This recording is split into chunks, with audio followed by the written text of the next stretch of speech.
saying so far so good. Given the size of the shock that we have had, not just during 2020 and 2021, the fact that we have no financial stability concerns going forward, well, it's very good news. If you tell me, kind of 3 years ago that we would see the type of shock we have seen in 20 and 21, and that we would still be not just standing, but being able to service our clients, delivering loans, remaining profitable, with the profitability challenges that we had in the past, I would not have believed you. So the reason why we are in this place, I would say that it's the nature of the shock. This is different. This time is really different, to put it like Carmen Reichardt is saying.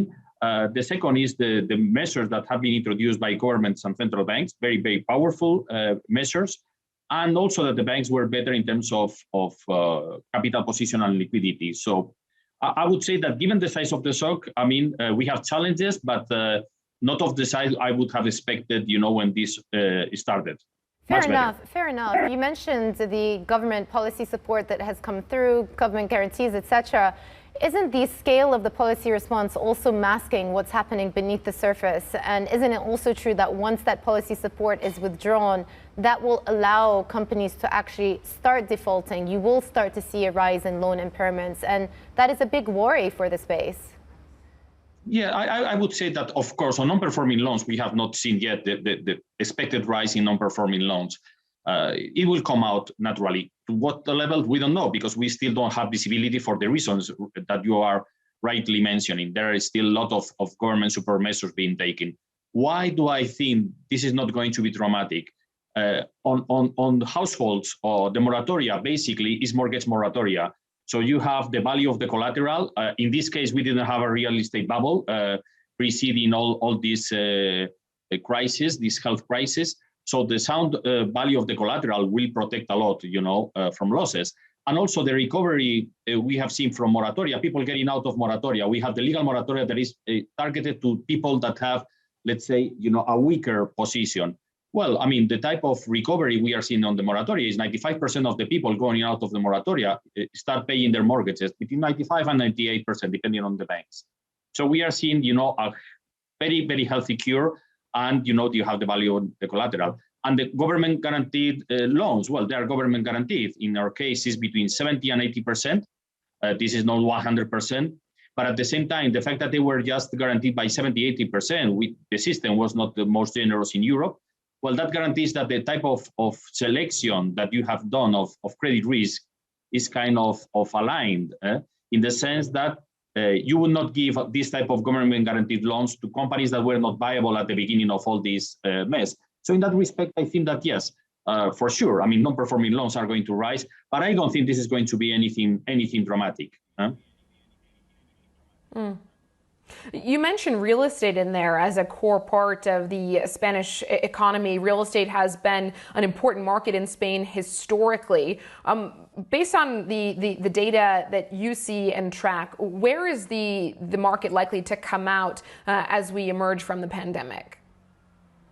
I think that more or less, Jana, I would say we are talking about a flat market. You have parts in Spain where prices are going up, parts in Spain where prices are going down. But we are really talking about, nothing very dramatic, plus 2-3%, minus 2-3%. Really nothing compared to what we had, the madness that we went through, in the last crisis in the bubble years. So in that respect, it's kind of a healthy market, supported by a very low interest rate environment for sure. But in terms of house prices, we are seeing is still, kind of a relatively healthy market with no overvaluations that you can identify. Maybe, in concrete spots, in big cities, in certain locations, you can have this type of thing. But really, in terms of the markets, it's a very healthy market. Also, in terms of mortgage, lending, indebtedness of households is very low. I mean, in fact, our volumes have been going down during the last decade. That is a problem that we have had. Even in this crisis, we tend to look at the government guaranteed loans, but when you look at the whole picture, households and companies are increasing deposits, which is a challenge in a negative interest rate environment. What to do with these sources? So we are talking about a very, very healthy situation of households and firms. of course, not firms affected by directly by this, no. But really, so far, I would say that this is not going to be a hot spot going forward in the next decade. Very clear. I want to just turn your attention to M&A. We've started to see consolidation in the Spanish banking sector with CaixaBank, Bankia coming through. Is this good for the industry? I mean, consolidation tends to lead to a structurally higher profitability, more stable banks, and right now, potentially more innovation, which is critical at this juncture for the banking sector. So do you think it's good for the industry, and do you think we'll see more in Spain? Absolutely. I would say it's not just good for the industry, it's necessary for the industry. We have, the digital transformation, the low interest rate environment that is pushing profitability in an industry that has increasing returns to scale. Mergers is one way to improve profitability. And frankly speaking, we need to improve profitability also to try to fight back with big techs, which are the great menace for the banks, in the 21st century. So more than necessary, I would say. On transactions, by definition, the numbers get lower and lower, and and that indicates, that the possibility of having additional transaction is going to be more limited in the domestic space, and trans-European mergers. I think that with the uncertainties created by the pandemic, with banking union is still not completed. I think that trans-European mergers will still need some time to be implemented. But I would say they are positive for the industry. In Spain, we are running out of of potential transactions. Let's be clear. We have less and less banks, and I can feel that I have a desk here. I'm looking at it. Of the Spanish Banking Association.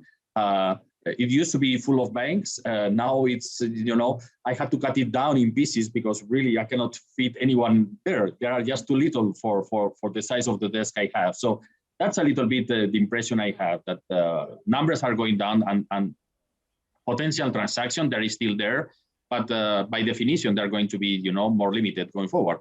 Trans-European transactions, I think that this is something that will come sooner or later.